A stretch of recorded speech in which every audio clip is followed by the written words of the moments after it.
جارێکتر سڵاتان لێبێ ئازیزان گەڕێنەوە بۆلاتان بۆ پێشکەشکردنی ئەم چاوپێکەوتنە لەگەڵ سەرۆک وەزیرانی عێراق نووری المالکی. زۆر جارباز لە بڕگەکانی ڕێکەوتنامەی هەولێر دەکرێت. ئەم بڕگانە چین؟ تا ئێستا بۆچی بەوردی باس لەم بڕگانە نەکراوە بۆ ڕێگەشتی؟ نازانین لەسەر چی ناکۆکیتان دەستی پێکرد؟ تەنها ئەنجومەنی سیاسەتی استراتیژی بوو یاخود کێشەی تر هەیە؟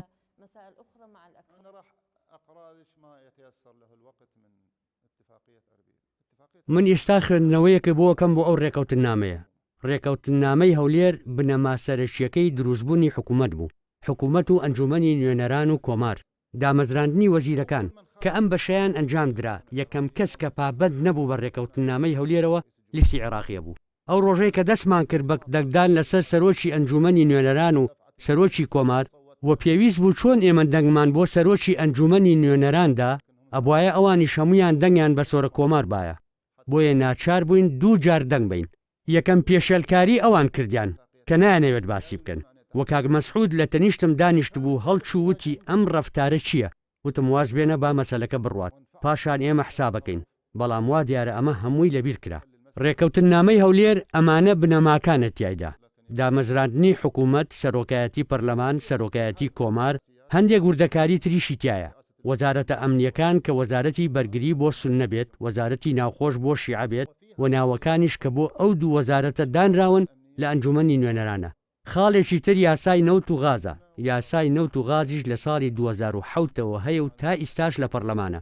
یاسای لێبوردنی گشتی تیادایە، ئەویش لە پەرلەمانە. هەروەها هاوسەنگی تیادایە. ئێستا ئێمە پابندین بە هاوسەنگیەوە. لە مەسەلەی وەکیل، ڕاوێژکار، دەستە سەربەخۆکان ئێمە ئێستا خەریکین مەسەلەی بەڕێوەبەرە گشتیەکانیش چارەسەر بکەین. بەڵام ئێمە ڕێکەوتین لەسەر ئەوەی کە ئەو بەڕێوەبەری گشتیەی کە بە ئیستیحقاقی خۆی هاتۆتە ئەو شوێنە ناتوانین لای بەرین. ناتوانین پێی بڵێن بڕۆ یەکێکی سونی یان شیعی یان کوردی لە شوێنی دابنین.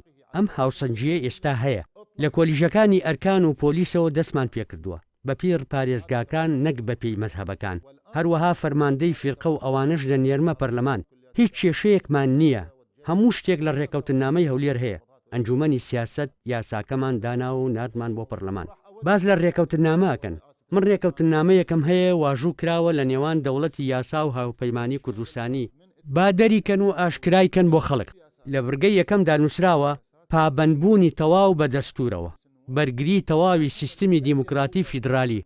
ئەمە یەکەم بڕگەیە. بۆیە وتم ئەمە وەک گۆچانەکەی موسا وایە، هەرچیەک لەگەڵ دەستورا یەک نەگرێتەوە ڕەت دەکرێتەوە. یاسایەکیان بۆ هێنان بۆ ئەنجومەنی سیاسەتی استراتیژی دەیانویست حکوومەتێکی تر بن. پەرلەمان ڕەتی کردەوە لەبەر ئەوەی پێچەوانی دەستورە و لێرەوەی پەیوەندیەکان دەست پێ دەکات. فلان ئەوێت ئەنجومەنی سیاست دروست بکات بۆ ئەوەی فلان ڕازی بکات لەسەر حسابی دەستور و بەرژەوەندی نیشتیمانی. هیچ کێشەیەکمان نییە ئەگەر هەندێک مەسەلە هەبێت تا ئێستا جێبەجێ نەکرابێت. پاشگەز نەبووینەتەوە لێی و پابەندین پێوەی وەدای ئەنێن لە سەروی کێشەکان. بەڵام ئەوان نایانەوێت کێشەکانی تر چارەسەر بکەن. بەڵام ئەم مەسەلانە تێدەپەڕێنن. بەڵام ئەی ئەوانی تر، بەڵام ئەوانە نایانەوێت چارەسەر بکرێت. زۆر کەس لە ئەندامانی دەوڵەتی یاسا باس لەوە دەکەن کە بڕگەکانی ڕێکەوتنامەی هەولێر نادەستوریە. واتە دوای تێپەڕبوونی 2 ساڵ بەسەر دامەزراندنی حکومەتدا ئێستا زانیوتانە کە بڕگەکانی ئەو ڕێکەوتنامەیە نادەستوریە.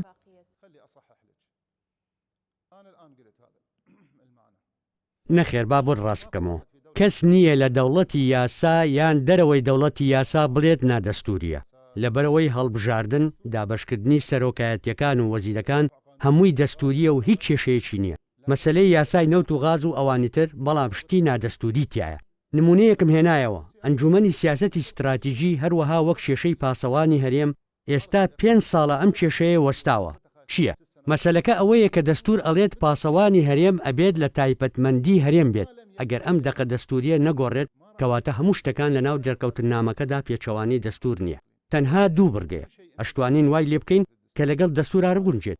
بۆ نمونە ئەنجومەنی سیاسەتی نیشتیمانی دروست بکرێت بەڵام لەگەڵ دەستورا بگونجێت. پێشمەرگە دەبێت هەبێت بەڵام لەگەڵ دەستورا بگونجێت.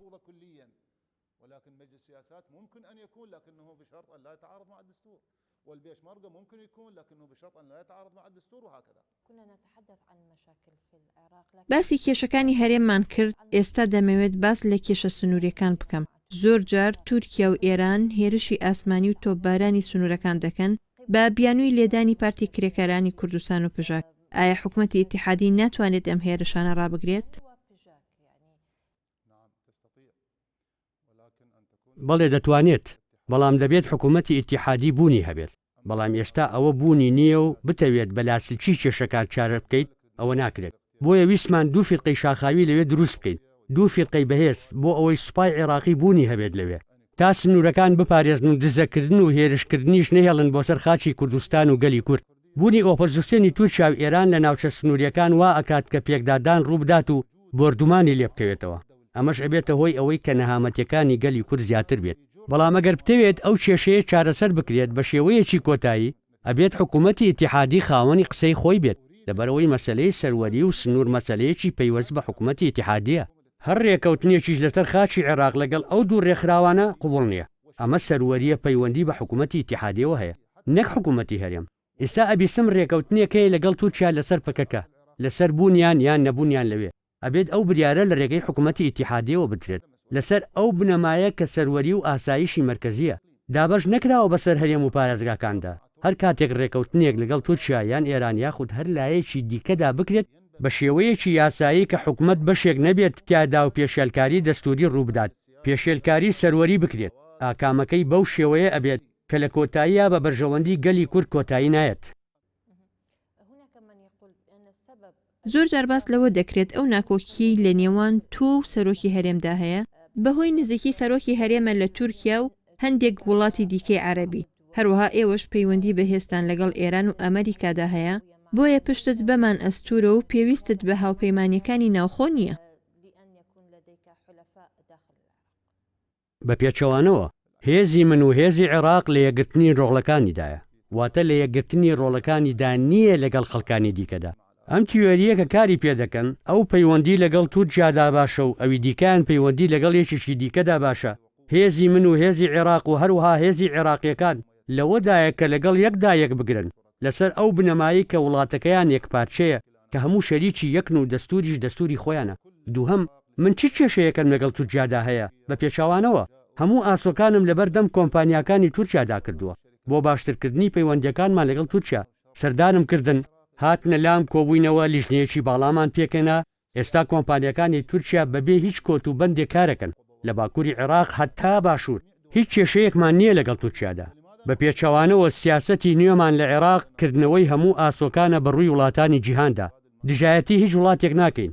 بۆچی دژایەتی وڵاتان بکەین؟ بە تایبەت وڵاتێکی وەک تورکیا. تورکیا وڵاتێکی دراوسەیە، سنوورێکی هاوبەشمان هەیە.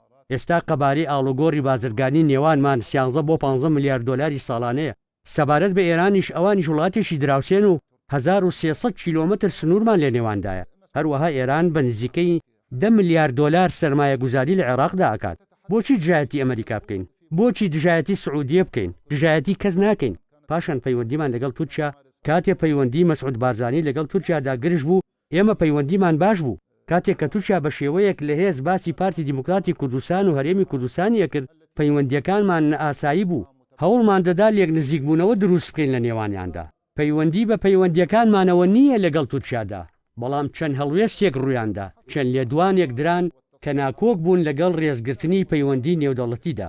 بەڵام ئەمە ئەگەر لەسەر حسابی پارتی دیموکراتی کوردستان یان هەرێم بێت، هەرگیز ناچین لەگەڵ هیچ وڵاتێک خۆمان بەهێز بکەین لەسەر حسابی هەرێم یان هەر پێکاتەیەکی دیکەی گەلانی عێراق.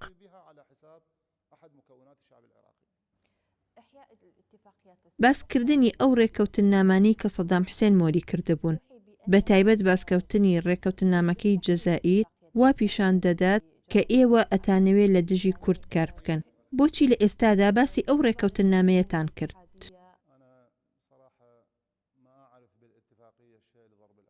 بەڕاستی من نازانم ئەگەر ئەو ڕێکەوتنامەیە شتێکی تیادا بێت بۆ لێدانی کورد. دووهەم ڕێکەوتنامەکە و گفتوکۆکردن لەسەری بەدەست وەزارەتی دەرەوەیە. وەزیری دەرەوەش کوردە، ئەویش بەرپرسە لەم ڕێکەوتنامەیە و هەر ڕێکەوتنامەیەکی دیکەی عێراق. ئێستا چێ بەرپرسە لە گفتوگۆ لە نێوان ئێمە و کوێتدا؟ کاگوشیار هەروەها تیمێکی لەگەڵە. ئەی ئێستا چێ بەرپرسە لە قسەکردن لەسەر نەوت و ئاو و خاک لەگەڵ ئێران؟ هەر کاگوشیار بەرپرسیارە لی. بالانی کەم لە وشیار بپرسن.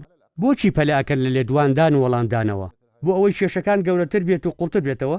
ئێمە ئەڵێن سەدام حوسێن قەیرانی زۆری بۆ بەجێهێشتین، هەندێکیان ناوخۆییە وەک مەسلەی گۆڕە بە کۆمەڵەکان و گرتن و ئەنفال و بەکارهێنانی چەکی چیمیایی و دروستکردنی دووبەرەشی مەزهەبی و نەژادی هەندێکیشیان دەرەشین وەک داگیرکردنی کوێت ئەو بریارە نێونەتەوەیانە کە لە بەرژەوەندی کوێتدا دەرچوون ئایا ئێمە ئەم قەدەرەمان دروست کرد هەروەها لە ناویشیانە ڕێکەوتنامەی 1975 کە سەدام حوسێن ئیمزای کرد کە پاشتر دڕاندی و جارێکی دیکە هاتەوە کاری پێکرد لە نەتەوە یەکگرتوەکانیش تۆمار کرا قسەکردن لەسەر ئەمە بۆ دۆزینەوەی ڕێگە چارەیە بۆ ڕزگارکردنی عێراق لەو ڕێکەوتنامەیەی کە کۆت و بەندی کردووە من باوەڕ ناکەم ئەوەی کە لەو ڕێکەوتنامەیەدا هەیە زیان بە بەرژەوەندی کورد بگەێنێت بەقەدەر ئەوەی کە زیان بە بەرژەوەندی ئاوی عێراق گەێنێت بەڵام پێویستە دانوستان بکەین لەسەری ئەم دانوستانش تەنها لە ڕێگای وەزارەتی دەرەوە ئەبێت چێ باسی ئەو ڕێکەوتنامەیی کردووە ئێمە ئەم دۆسیەمان نەکردوێتەوە بەڵام لیژنەیەکی هاوبەش هەیە لە نێوان ئێران و عێراقا بۆ دیاریکردنی سنووری نەوتی و وشکانی نێوان هەردوولا پسپۆرانی وەزارەتی دەرەوە هاتن وتیان ئەم سنوورە بە پێی پێوانەیی پێشوو لە 100% وردە دیاریان کرد مەسەلەکانی دیکە تا ئێستا باز نەکراون ڕێکەوتنامەی 1975 من پێم سەیرە براکوردەکان هەمووشیان نا ئەوانەی کە ئەم کێشانە دروزەکەن بۆچی سوپای عێراق پرچەک بن باچەکیان نەبێت نەوت مەفرۆشن کاڵا مەهێنن بۆ چ بەرژەوەندیەک لەم لۆژیکەدا هەیە بۆچی ئێستا ئەم بابەتانە دەوروژێنن کە ئەزانن کێشەی زیاتری بەدواوەیە کاردانەوەی خراپی لەسەر هەموو لایەکە بێت چەند جارێک ئەو قسەیە دووبارە کردەوە هەموو کوردەکان نا لە ماوەی ئەم تەنگەژەیی نێوان هەرێم و بەغدادا بۆتان دەرکەوتووە کە ناکۆکیەک هەیە لە نێوان لایەنە سیاسی کوردیەکان لە سەر بەڕێوەبردننی تەنگەژەکە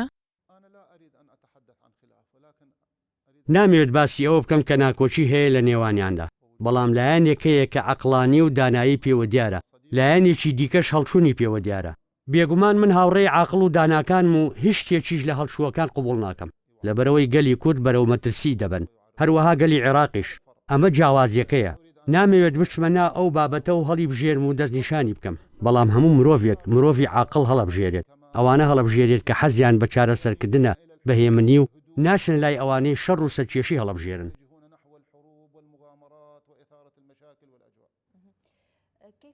چۆن ڕۆڵی ئیقلیمی دەبینیت لە یەکلایکردنەوەی کێشەکاندا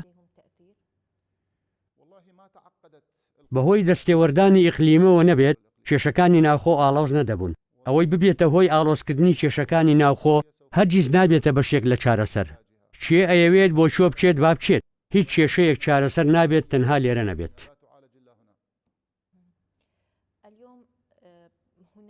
ئەگەر باس لە بەڕێوەبردننی ئەم کێشەیە لە عێراقدا بکەین چەند کارێکتەرێکی بنەڕەتی هەیە لەوانش سەرۆک وەزیران مالیکی بارزانی عەلاوی سەدر ئەمانە دەتوانن کێشەکان بەرەو چارەسەر بەرن یاخود کێشەکە یەکلایی بکەنەوە بە هەر لایەکدا بێت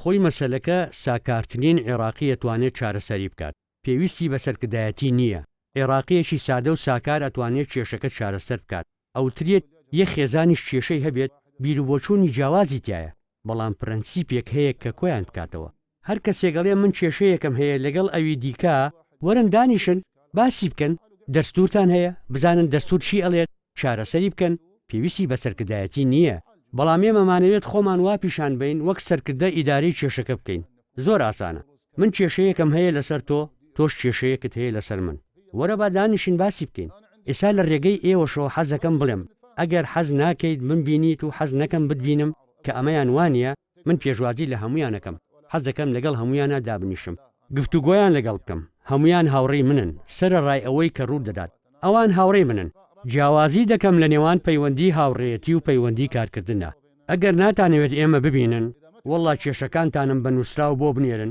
منیش هەموو کێشەکانی خۆمتان بۆ دەنووسم و بۆتان دەنێرم و ئەیخینە بەردەم ڕاگەیاندن ئەو کێشانە چارەسەر بکەن کە من ئەینێرم منیش ئەوانە چارەسەرەکەم کە ئێوە ئەینێرن ئەمە منطق نییە لیستێکم بۆ بنێرن بەو کێشانەی کە هەتانە من وەڵامتانەمەوە بە هەمان شێوە منیش کێشەکانتان بۆ ئەنێرم و وەڵامم بنەوە ئەگەر حەز ناکەن دانیشتین بکەین پێکەوە بەڵام من دەڵێم ئەبێت هەر کۆبوونەوەی نیشتیمانی بکەین کە هیچ ڕێگا چارەیەکی دیکەمان لە بەردەمدانە یەکەمینمان بۆ ئەوەی ڕوبەڕوو دانیشین دووەمین بۆ ئەوەی گفتوگۆکان کراوە بن سێهەمین باسکردن لە کێشەکە و وەڵامدانەوەی کێشەکە خستنە ڕووی هەموو کێشەکان بە یەک ڕۆژ کۆتایی پێدێت ئەم کێشەی کە دەنگیاوەتەوە دروستکراوە بۆ مەبەستی تر دروستکراوە لە سەرووی هەمویانەوە ئەوەیە ئەم حکوومەتە سەر نەکەوێت و نەتوانێت خزمەتگوزاری پێشکەش بکات. باباس لە بارودۆخی مافی مرۆڤ بکەین. زۆر جار ڕێکخراوە نێونەتەوەیەکان ڕخنە لە حکومەت دەگرن سەبارەت بە بارودۆخی مافی مرۆڤ. هەروەها لێدوانەکانی ئەم دوایی تاڕق هاشمیش سەبارەت بە ئەشکەنجەدانی پاسەوانەکانی بەڵگەیەک بوو بۆ ئەمە. بۆچی بارودۆخی مافی مرۆڤ لە عێراقدا خراپە؟ بەداخەوە چاودێرانی مافی مرۆڤ و ئازادی ڕادەربڕین زۆر جار باسی ئەوەیان کردووە کە عێراق وڵاتێکی سربەخۆیە و مافی مرۆڤ ئەپارێزێت. بەڵام هەندێک گەیانەوێت تانی لێبن. چۆن دەبێت گوێ لە ناڕەزایی تاوانبارێکی ڕاکردوو بگری. من پێم سەیرە ڕاگەیاندن سیاسیەکان کە گوێ لێگرن. ئەو خۆی تاوانبارە، کێشەکەشی لە دادگایە، تاوانەکەشی گەورەیە و ترسناکە. تاوانبارێکی ڕاکردوو چی ئەڵێ لەوە زیاتر کەتانە لە دادگا بات کە لێکۆڵینەوەکە ئەشکەنجەی تیادا بوو. ئەمانە شتێکی ئاساییە کە لەو دەرپشێت. ئەو دەتوانێت بێت و نەختێک ئازا بێت خۆی و ئەو کەسەی لە پشتیەوە وەستاوە با بەرامبەر دادگا بوەستن بڵێ ئەمە ئەشکەنجەدانە و ئەمە ڕاستە و ئەمە درۆیە. ئەمڕۆ عێراق گۆڕەپانی ئازادیە. سەیری ئازادیەکان بکە، سەیری ڕاگەیاندنەکان بکە، سەیری کەناڵە ئاسمانیەکان بکە، سیر بکە خەڵقی چۆن قسە ئەکەن، خۆپیشاندانەکەن. منیش لەگەڵ ئێوە ئەڵێم هەندێ پاشماوەی ڕژێمی پێشوو ماون یان ئەو عەقڵە نوێیە دەسەڵات خوازانە کە زیان بە دەستگا ئەمنیەکان و هەندێ فەرمانگە ئەگەێنن. ئەمە هەیە تا نەڵێن تۆ دەڵێیت عێراق بەهشتی عەدەنە. نەخێر، هێشتا هەندێک کەسی خراپ ماون لە دەستگا گشتیەکاندا، بەڵام ئێمە ڕێوشوێنی یاسایی توندیان بەرامبەر دەگرینە بەر. ئینشاءڵڵا کۆتاییشیان پێدێت. ئەوانە هەمووی میراتی ڕژێمی پێشووە یان هەندێ لەوانەی کە تازە هاتوون بۆ چوونی هەڵەیان هەیە.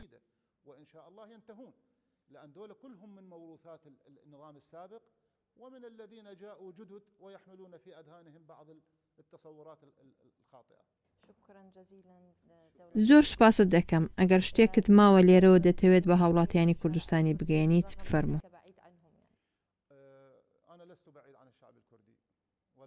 من دوور نیم لەگەلی کورد، لە شەقامی کوردی زۆر لەگەڵیان ژیاوم. بە ڕاستگۆییەوە خۆشم ویستون. هەستم کردووە کە گەلێکی باشن، پاکن، پەیوەندیان باشە، حەزیان لە پەیوەندی و هاوڕێیەتیە. لەو کاتانەی کە لە کوردستان بووم هەستم بە مەزلومیەتی ئەم گەلە کردووە. تاوانەکانی هەموو ئەو ڕژێمانەی پێشوو کە بەرامبەر کورد کردویانە یەکێک بووم لە پاڵپشتە گەورەکان و داخوازیەکانی گەلی کورد، هەروەها بۆ شۆڕشی کورد. من ئەمڕۆ زۆر خۆشحاڵم کە کوردستانە بینم بەرەو پێشەچێت. گەلی کوردی تیادا ئاسوودەیە کە ئازادی و دیموکراسیەت هەیە، هەروەک چۆن بۆ گەلی عێراق. ئەمە ئەوەیە کە من داخوازیەکەم بۆ گەلی کورد. ئاسوودەیی، سەقامگیری، خۆشگوزەرانی، پێشکەوتن و لە وڵاتێکدا بژی کە یەکسان بێت لەگەڵ خەڵکی دیکەدا، ببێتە خاوەنی ئیدارەیەک کە بەرژەوەندیەکانی گەلی کورد و هەژارەکان و ئازادیەکانی لە پێشینەی کارەکانی بێت بۆ ئەوەی گەلی کورد قەرەبوو بکرێتەوە. بەرامبەر بە هەموو ئەو زوڵم و زۆر و پێشێلکاری و بێبەریکردنەی بەسەری داهاتووە، ئەبێت ئێمە ئەوان پێکەوە کار بکەین بۆ ئەوەی کورد نەگاتەوە بۆ ڕۆژە ناخۆشانە، بۆ ئەوەی هیچ کام لە زوڵم و دیکتاتۆریەت و دەگیرکردن و ئەشکەنجەدان و کوشتن نەگەڕێتەوە، لەبەرەوەی ئەوانە بوونەتە یەکێک لە ڕوخسارە دیارەکانی قۆناغێک کە هەر بەتەنها عێراق نییە و زۆربەی گەلانی ناوچەکە ئیتر ناوی دەنێن بەهاری عەرەبی، بەهاری هەر شتێک. جارێکی دیکە گەلەکان بێدەنگ نابن و داوای مافەکانیانەکەن کە ئازاد و هاوبەش بن.